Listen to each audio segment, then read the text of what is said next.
nous aimons nos familles, nous aimons la nuit du Seder. Et c'est justement parce que nous aimons beaucoup nos familles que cette année, nous allons faire un effort extraordinaire en faveur de nos proches.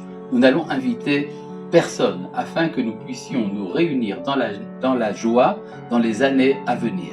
Vous aimez vos parents, vous aimez vos grands-parents, nous aimons nos anciens. Cette année, on ne les invite pas afin de pouvoir continuer à les inviter Bezrat Hashem pendant encore beaucoup d'années. Cette année, on n'a pas le choix. On ne peut pas inviter les parents. On ne peut pas se permettre de mettre en danger personne, et encore moins nos parents. Le mieux, c'est que chacun fasse le Seder chez lui à la maison. Qu'il n'invite personne et qu'il n'aille chez personne. La notion de Pikuach Nefesh, de préserver les vies, est avant tout l'obligation que nous avons aujourd'hui. Si vous aimez vos aînés, cette année, pour le Seder de Pessah, ne les invitez pas. Restez chez vous, sauvez des vies. Écoutez toutes les recommandations du ministère de la Santé. C'est une halakha et maaseh. Même si la mitzvah de Pessah est Veigata levincha bayom ha'ulemor, vu la situation, on se doit chacun de rester chez soi. Ushmartem me'od lenafshotechem. On se doit de faire attention à la vie qui est la valeur suprême. La nôtre, mais aussi celle de nos proches.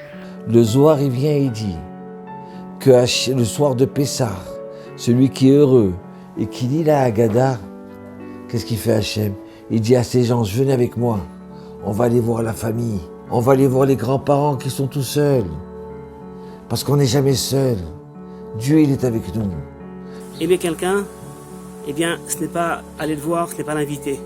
Aller le voir, c'est le détester et c'est le mettre en danger. N'invitez pas vos proches, vos aînés, cette année pour le Seder, restez entre vous et ainsi, Bezrat Hashem, on passera ensemble cette crise. Ce Pessah est particulier parce qu'il ressemble exactement au grand mystère de la sortie d'Égypte. Sur l'Arizal, la sortie d'Égypte est une naissance.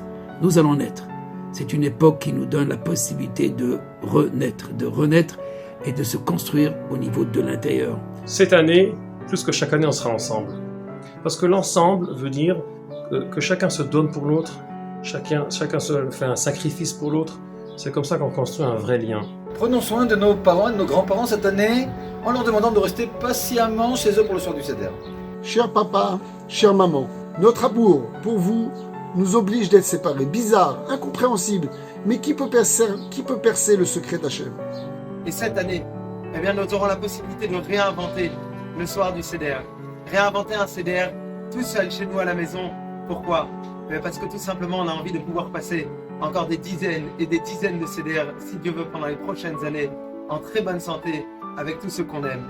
Être juif, c'est toujours vivre selon la halakha. La halakha, le Rambam Maïmonide dit que la définition de l'humain, c'est d'être constitué par une loi transcendante, par une loi divine. Or, la loi de la Torah nous dit que Pikuach Nefesh, la crainte pour la vie des autres et de soi-même, l'emporte sur toutes les autres considérations. C'est fondamental de respecter ce confinement, parce que tu as une mitzvah de Ve'afta l'Ereacha Kamocha. On fait un Pessah confiné sans personne pour qu'on puisse en faire plein d'autres avec plein de gens. Si vous aimez vos aînés, ne les invitez pas. Cette année séparée pour être encore de nombreuses années ensemble, jusqu'à 120 ans.